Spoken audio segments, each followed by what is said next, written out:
충격적인 일이 벌어졌습니다. 싱가포르에서 한글이 다문화 통합의 언어로 주목받고 있습니다. 영어, 중국어, 말레이어, 타밀어가 공존하는 이 나라에서 언어 불평등과 세대 단절 문제를 해결하기 위해 한 언어학자가 한글로 실험을 시작했는데요. 학생들의 반응은 폭발적이었지만 중국의 반발로 프로젝트는 비밀리에 전환됐다고 합니다. 과연 이 실험 성공했을까요? 지금 바로 시작하겠습니다. 와, 이런 언어는 처음이에요. 이건 단순한 글자가 아니에요. 이건 사람을 잇는 구조예요. 이 문장은 2024년 한여름 어느 유명 언어 포럼에서 가장 많이 회자된 코멘트였습니다. 트위터와 레딧, 유튜브, 틱톡까지 언어학자들뿐만 아니라 젊은 지세대와 문화 연구자들까지 이 말을 공유하며 그 뒤에 숨은 이야기에 열광했죠. 그 중심에는 놀랍게도 한글이 있었습니다. 누군가는 K-팝 때문이라고, 누군가는 K-드라마 때문이라고 말했지만 그건 빙산의 일각이었습니다. 그 변화는 훨씬 더 깊고 본질적인 곳에서 일어나고 있었어요. 그리고 저는 그 시작을 직접 목격한 사람입니다. 안녕하세요. 저는 싱가포르 국립대학교 언어학과 교수 마야 라흐만마이어 라먼입니다. 말레이계 싱가포르인으로 20년 가까이 다언어 사회 속 의사소통의 구조와 문화적 언어 장벽에 대해 연구해왔죠. 싱가포르는 언뜻 보면 다문화 국가의 표본처럼 보입니다. 공식 언어만 해도 영어, 중국어, 말레이어, 타밀어 무려 4가지입니다. 표지판, 지하철 안내, 공공기관 서류까지 모두 다국어로 작성되어 있고요. 하지만 현실은 그리 이상적이지 않았습니다. 문제는 사용의 실질성과 사회적 지위였습니다. 현대 싱가포르에서 성공하려면 영어를 기본으로 하고 여기에 중국어까지 유창해야 합니다. 영어만 할 줄 알아도 고소득층과 엘리트 커뮤니티에 쉽게 접근할 수 있지만 타밀어나 순수 말레이어만 구사하는 사람들은 일자리, 교육, 심지어 의료 서비스에서도 점점 소외되는 현실을 마주하게 됩니다. 대학교에서도 학문적 발표나 토론은 대부분 영어로 진행됩니다. 중국계 교수들 사이에서는 중국어가 또 하나의 권력 언어로 작동하고요. 말레이계 학생이나 타밀계 학생이 자기 언어로 무엇인가를 말하려 할 때 주변의 공기부터 미묘하게 바뀝니다. 이건 공공의 언어가 아니야. 공부 잘하려면 영어부터 마스터해. 그 말 속엔 분명한 메시지가 숨어 있었어요. 내 언어는 가치가 없다. 언어는 단순한 의사소통의 도구가 아닙니다. 그것은 정체성이고 문화이며 세대와 세대를 잇는 다리입니다. 그 다리가 끊어졌을 때 사람은 뿌리를 잃고 공동체는 분열되죠. 저 역시 그런 분열을 느끼며 자랐습니다. 어머니는 말레이어를 쓰시고 아버지는 영어와 아랍어를 병행하셨습니다. 집에서는 말레이어를 썼지만 학교에선 철저히 영어였습니다. 대학교에 가면서는 점점 말레이어를 멀리하게 됐고 어느 날 제 어린 조카가 할머니의 이야기를 모르겠어라며 고개를 돌리는 걸 보고 깨달았어요. 우리가 잃고 있던 것은 단지 단어가 아니었습니다. 가족의 이야기, 세대의 감정, 그리고 문화의 연속성이었어요. 그때였습니다. 우연히 한국의 국립박물관과 공동 프로젝트를 진행하면서 한글을 처음으로 본격적으로 접하게 되었고 처음엔 단순히 또 하나의 문자로만 생각했습니다. 그런데 아니었습니다. 한글은 구조부터가 완전히 달랐습니다. 자음과 모음을 조합해 음절을 만들고 그 음절이 다시 단어를 구성하는 방식. 모든 문자가 일정한 규칙과 원리로 조화롭게 이루어져 있었고 무엇보다도 누구나 쉽게 배울 수 있게 설계되었다는 점이 제 마음을 움직였습니다. 이건 문자가 아니야, 이건 시스템이야. 그리고 이 시스템은 배제를 위해 만들어진 게 아니라 포용을 위해 만들어졌어. 한글을 통해 다른 언어 사용자에게 그들만의 이름을 적어주는 실험을 해봤습니다. 중국계 학생의 이름을 한글로 적어주자 그는 처음으로 자신의 이름이 소리와 정확히 일치한다고 말했습니다. 타밀계 학생은 내 이름이 이렇게 예쁘게 적힐 수 있다는 걸 처음 알았어요라며 눈시울을 붉혔죠. 그때 느꼈습니다. 이건 실험이 아니라 혁신이고 이 혁신은 언어의 경계를 허물 수 있는 열쇠가 될 수 있다는 걸요. 그리고 그렇게 시작된 것이 바로 저의 인생을 완전히 바꿔놓은 언어 통합 실험, 프로젝트 하나 HANA였습니다. 처음 하나 프로젝트는 거창한 연구나 제도적 실험이 아니었습니다. 그저 제 수업 시간 중 한 주제에 던진 아주 작은 질문이 그 시작이었어요. 자, 오늘은 서로의 이름을 다른 문자로 표현해보는 시간을 가져볼게요. 이번에는 한글로 한번 써봅시다. 다 같이요. 처음엔 다들 웃었습니다. 교수님, 저희가 한국어도 모르는데요. 그냥 로마자로 쓰는 게 더 낫지 않을까요? 하지만 제가 직접 학생들 이름을 칠판에 한글로 적기 시작하자 반응은 완전히 달라졌습니다. 이게 내 이름이에요? 이게 제 발음을 완벽하게 담고 있어요. 말레이계 여학생 NADI와 EAH는 눈을 반짝이며 제게 물었습니다. 어떻게 이렇게 부드럽고 정확하게 적히죠? 라틴 문자보다 더 편안하게 느껴져요. 그녀 옆에 있던 중국계 학생 JIEHAO도 이건 신기해요. 보통 제 이름이 영어로는 잘못 발음되는데 한글로는 정확해요. 라며 흥미로워했습니다. 그 순간 한글이 단순한 언어가 아니라는 걸 저는 다시금 확신했어요. 학생들의 눈빛은 분명히 말하고 있었죠. 우리는 단지 글자를 배우는 게 아니라 서로의 이름을 이해하고 존중하는 법을 배우고 있다고요. 그 수업은 이후 한 학기 동안 가장 인기 있는 세션이 되었고 수업을 마치며 학생들은 서로의 이름을 한글로 써서 선물처럼 주고받기 시작했습니다. 이름 한 글자에 담긴 감정과 정체성, 그리고 그걸 알아보는 타인의 시선에서 오는 감동. 작은 글씨였지만 그 글씨는 분명히 사람과 사람 사이의 거리를 좁히고 있었습니다. 그날 이후 학생들은 한글 이름 태그를 SNS에 자발적으로 올리기 시작했고 마이 한글 네임이라는 해시태그가 대학 내에서 조용히 퍼지기 시작했죠. 이건 단순한 유행이 아니었습니다. 누군가의 이름을 그 사람의 언어 정체성을 존중하면서 정확히 발음하고 이해하려는 노력의 시작이었습니다. 그 조용한 물결은 곧 더 큰 파도를 만들 준비를 하고 있었습니다. 하나 HANA 프로젝트는 조용히 그러나 확실하게 퍼지고 있었습니다. 처음엔 한 학기 수업 안의 일시적인 이벤트로만 여겨졌지만 그 수업에 참여한 학생들이 자신의 경험을 SNS에 올리며 예기치 않은 파장을 만들기 시작했죠.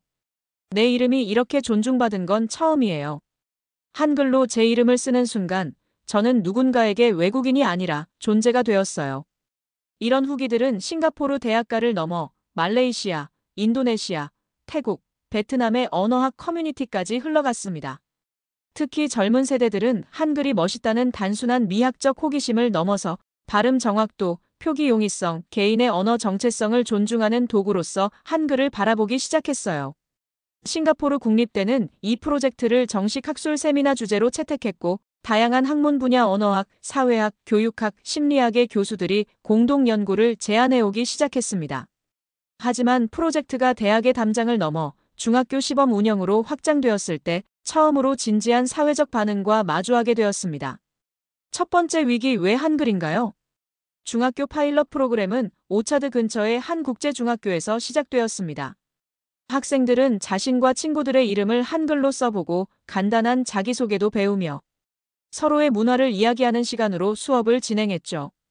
놀랍게도 단 3주 만에 담임 교사들은 학생 간 갈등이 줄어들고 참여도가 높아졌으며 다른 언어에 대한 두려움이 줄었다는 평가를 내렸습니다. 하지만 학교 게시판에 붙은 한 장의 쪽지가 분위기를 바꾸었습니다. 우리 애가 왜 한국 글자를 배워야 하나요? 중국어도 벅찬데 이건 필요 없는 민족 감정 아닙니까?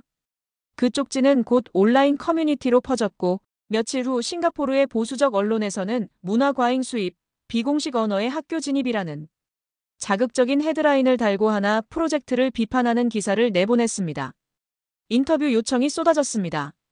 몇몇 언론은 저를 K문화 편향학자로 몰아가기도 했고 익명의 전화로 중국어를 약화시키려는 의도냐는 질문도 받았습니다. 물론 처음엔 혼란스러웠습니다. 저는 다만 언어가 사람을 잇는 도구가 될 수 있다는 걸 보여주고 싶었을 뿐이었는데 정치적, 외교적 맥락에서 이 프로젝트가 소비되기 시작한 거죠. 그 순간 고민했습니다. 이 프로젝트를 계속해야 하는가? 아니면 멈춰야 하는가? 하지만 그 결정은 제가 아닌 학생들이 대신해 주었습니다. 한 말레이계 소년이 수업 시간 끝에 저에게 손편지를 주었습니다. 그 안에는 이런 문장이 쓰여 있었어요. 제 이름을 처음으로 선생님이 정확하게 불러주셨어요. 저는 그 순간 태어나서 처음으로 제 이름이 아름답다는 생각을 했습니다. 하나 프로젝트를 멈추지 말아주세요. 그 편지를 읽고 저는 확신했습니다. 이건 단순한 언어 실험이 아니라고요. 이건 존중의 언어였고 이름을 되찾는 혁명이었습니다. 그리고 그 존중의 언어를 더 넓게 펼쳐야겠다는 생각이 들었어요. 곧이어 프로젝트는 싱가포르 교육부에 정식으로 보고되었고 예상과 달리 몇몇 고위 관계자들은 놀라운 반응을 보였습니다. 이런 접근 방식이라면 언어 소외 문제를 획기적으로 해결할 수 있을지도 모릅니다. 정치적 논란만 잘 관리된다면 충분히 가치 있는 시도입니다. 이야기는 점점 더 커지고 있었습니다. 이제는 싱가포르 국립대의 조그마한 실험이 아니라 한 사회 전체의 언어 구조를 뒤흔드는 물결로 성장하고 있었죠. 학생들의 반응은 단순한 언어적 흥미를 넘어 정서적 변화로 이어지고 있었습니다. 말레이계 여학생 알리아는 어느 날 수업 후 저에게 조용히 다가왔습니다. 교수님, 저 사실 제 이름이 싫었어요. 학교에서 친구들이 항상 틀리게 부르거나 웃었거든요. 근데 한글로 이름을 쓰고 나서 처음으로 제 이름이 예쁘다고 느꼈어요. 그녀는 눈가를 훔치며 미소 지었습니다. 저 엄마한테도 보여줬어요. 한글로 쓴 제 이름이요. 엄마가 울더라고요. 외할머니가 제 이름 지어주셨다고. 이제 저도 그 의미를 알겠어요. 이름 우리가 너무 쉽게 지나치는 그 단어 속엔 한 사람의 역사와 문화, 가족, 추억이 담겨 있습니다. 그리고 한글이라는 구조는 그것을 정확히 그리고 아름답게 담아낼 수 있었던 거죠. 프로젝트가 진행될수록 교사들도 놀라운 반응을 보였습니다. 어느 영어 교사는 말했습니다. 이건 단순한 언어 교류가 아닙니다. 이건 아이들이 서로를 인식하는 방식을 바꾸고 있어요.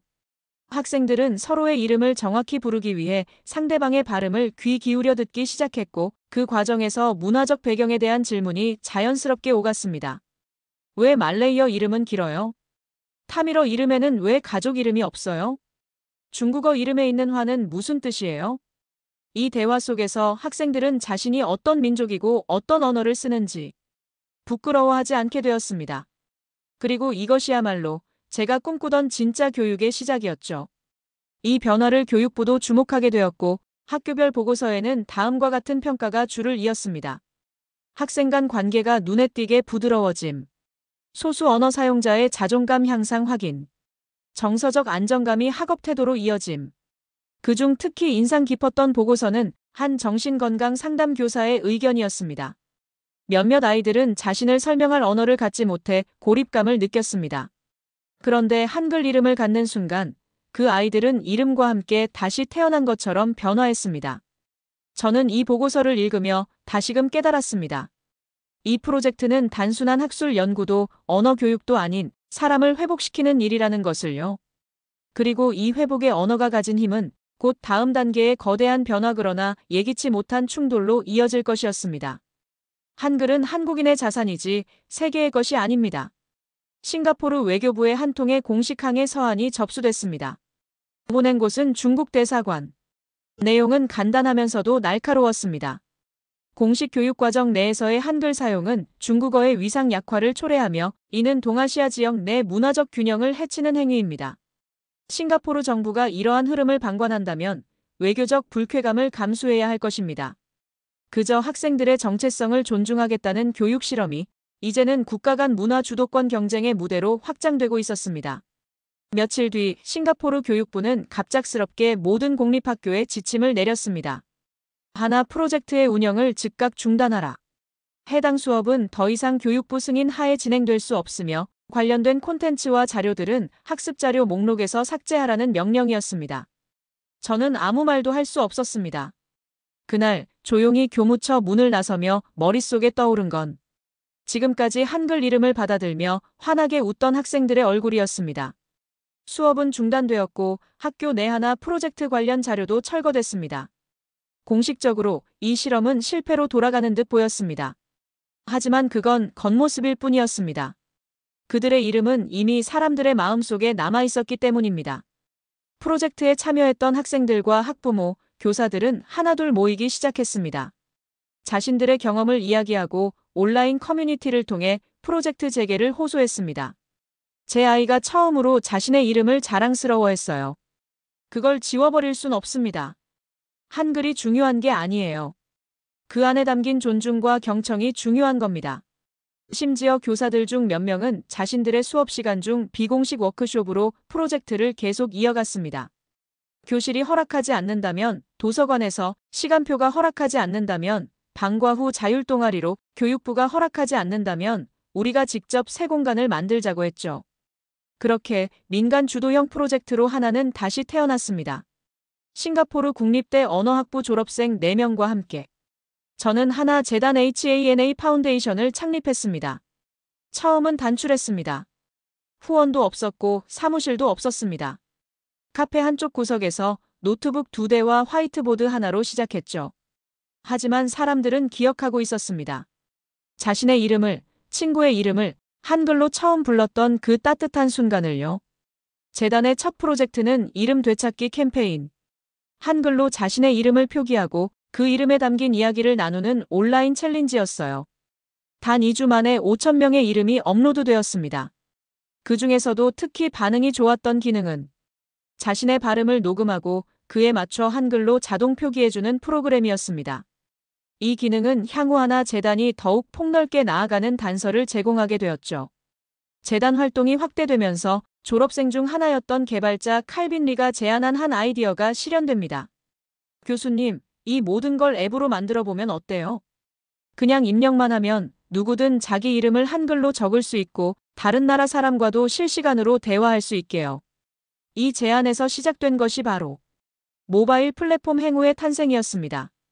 행우는 단순한 번역 앱이 아니었습니다. 이 앱은 사용자가 자신의 이름과 언어를 입력하면 한글 표기, 발음 가이드, 문화적 배경 소개까지 자동으로 생성해줬습니다. 여기에 음성 인식 기능과 언어 교환 파트너 매칭, 한국 문화를 소개하는 콘텐츠까지 더해지며 앱은 순식간에 젊은 세대 사이에서 정체성 공유 플랫폼으로 떠올랐죠. 런칭 3개월 만에 100만 다운로드를 돌파. 싱가포르를 시작으로 말레이시아, 인도네시아, 필리핀, 태국 등지로 확산되었고 수많은 사용자가 자신의 이름과 문화를 나누며 언어가 장벽이 아닌 다리가 될 수 있다는 믿음을 공유하기 시작했습니다. 물론 반대도 여전히 존재했습니다. 한글은 한국의 문자다. 세계화라는 이름으로 분산시키지 말라. 문화 제국주의 아닌가요? 라는 주장도 여전히 있었고 온라인에선 킵 한글 코리안 같은 해시태그가 생성되기도 했습니다. 하지만 그보다 강력했던 건 실제 사용자의 진심 어린 후기들이었습니다. 할머니가 제 이름을 틀리게 발음해서 늘 짜증냈는데 행우 앱을 통해 제 이름을 한글로 알려드렸더니 처음으로 정확하게 불러주셨어요. 둘이 눈 마주치고 웃은 게 몇 년 만인지 몰라요. 내 아이가 자신을 예쁜 이름으로 소개했어요. 그건 K-팝보다 더 큰 문화였어요. 아이가 자기를 사랑하게 만든 문화니까요. 정치가 멈춰도 시스템이 닫혀도 사람들의 입과 귀, 마음은 멈추지 않았습니다. 그들은 계속해서 이름을 불렀고 그 이름 속에서 서로를 다시 만나고 새로운 언어의 공동체를 만들어가고 있었습니다. 행우 앱의 등장은 단순한 테크놀로지의 성과가 아니었습니다. 그건 사람과 사람 사이의 이름을 잇는 다리였고 지워졌던 정체성을 복원하는 사회적 도구였습니다.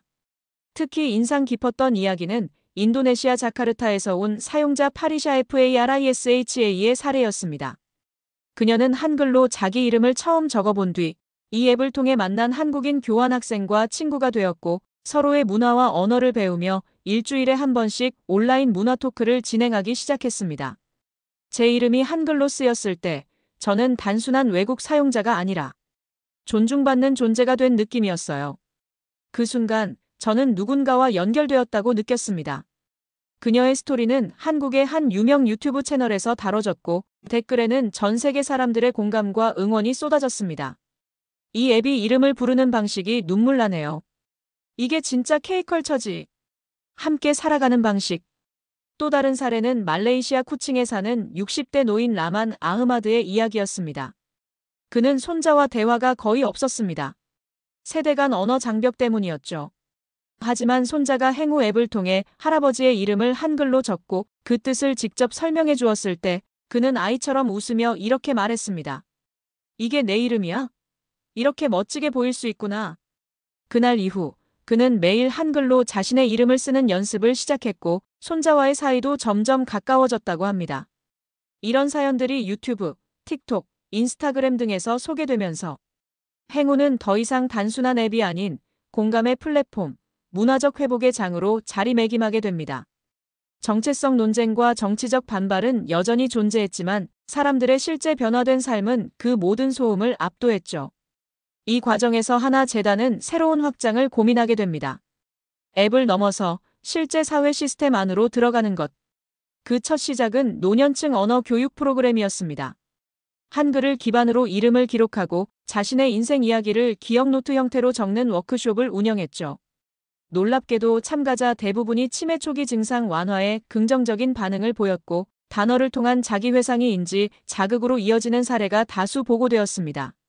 그리고 이 성과는 곧 보건부의 공식 관심사안으로 등록되었고 한글 회상 치료법에 대한 임상 실험까지 논의되기에 이릅니다. 하나 프로젝트는 이제 실험이 아니었습니다. 그것은 사람의 마음을 잇는 시민의 언어 운동이자 국경과 세대를 넘어 공존의 문화로 진화하고 있었습니다. 그리고 이 모든 변화는 단 하나에서 시작됐습니다. 이름. 그 사람의 정체성, 기억, 존재를 부르는 그 작은 순간에서요. 싱가포르 교육부는 공식 발표를 통해 다언어 통합교육 태스크포스를 출범시켰습니다. 그 핵심 목표는 싱가포르의 다언어 환경 속에서 언어 소외 현상을 해소하고 세대 간 문화 간 단절을 회복할 수 있는 새로운 교육 모델을 탐색하는 것이었죠. 그리고 그 실험의 모델로 제시된 것이 바로 하나 프로젝트였습니다. 과거에는 정체성 혼란을 부추긴다. 외국 문자의 교육 현장 침투라며 비판받던 이 실험이 이제는 정식 정책 테이블 위에 올라 싱가포르 사회의 언어 통합 모델로 재조명되고 있었던 것입니다.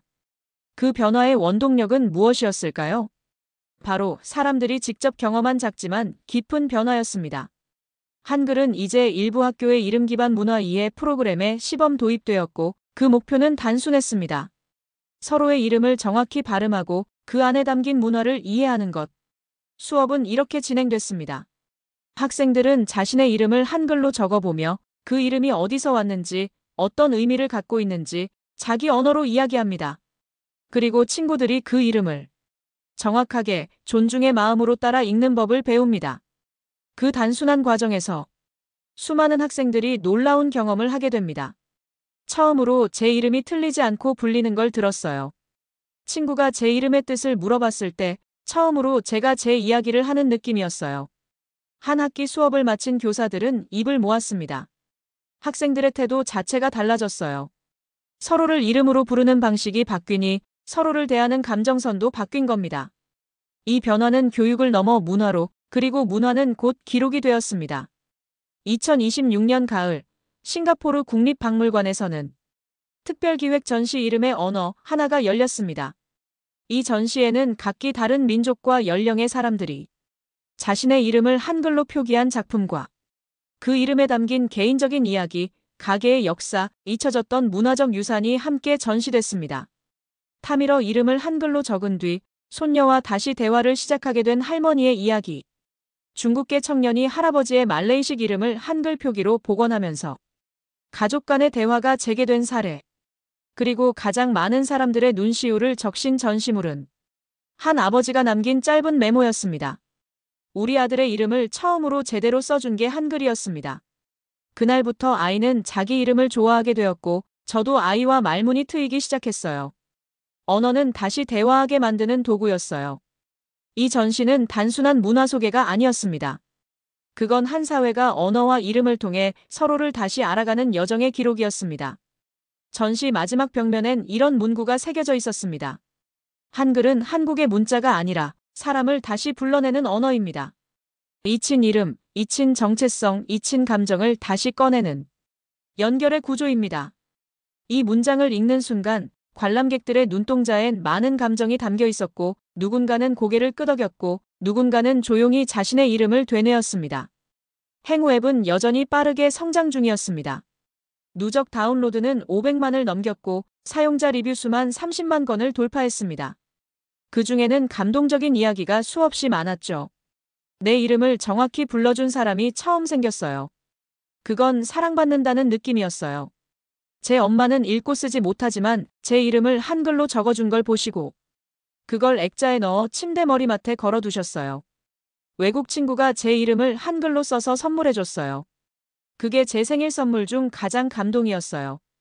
이런 후기는 정치적 논쟁도 문화 정체성 논란도 모두 잠재우는 진심의 증거가 되었고 그 진심은 점점 더 많은 사람들에게 한글이라는 문자를 문화와 감정, 그리고 공존의 언어로 받아들이게 만들었습니다.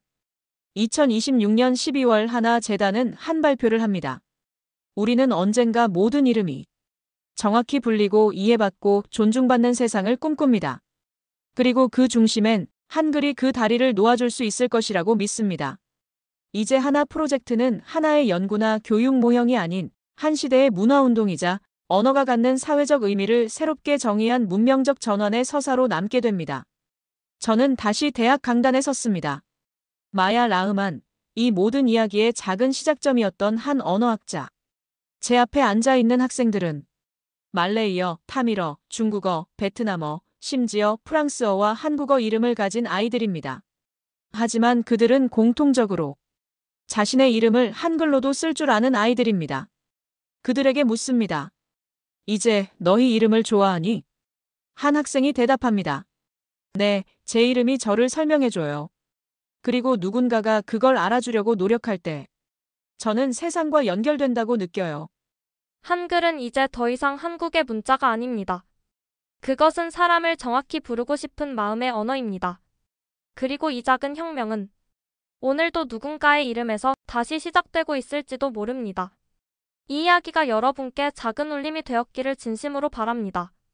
다음 이야기에선 또 어떤 한국의 모습이 펼쳐질까요? 한국을 향한 여정은 계속됩니다. 구독과 좋아요 잊지 마시고요. 다음 영상에서도 세상을 뒤흔드는 또 하나의 이야기로 찾아오겠습니다. 감사합니다.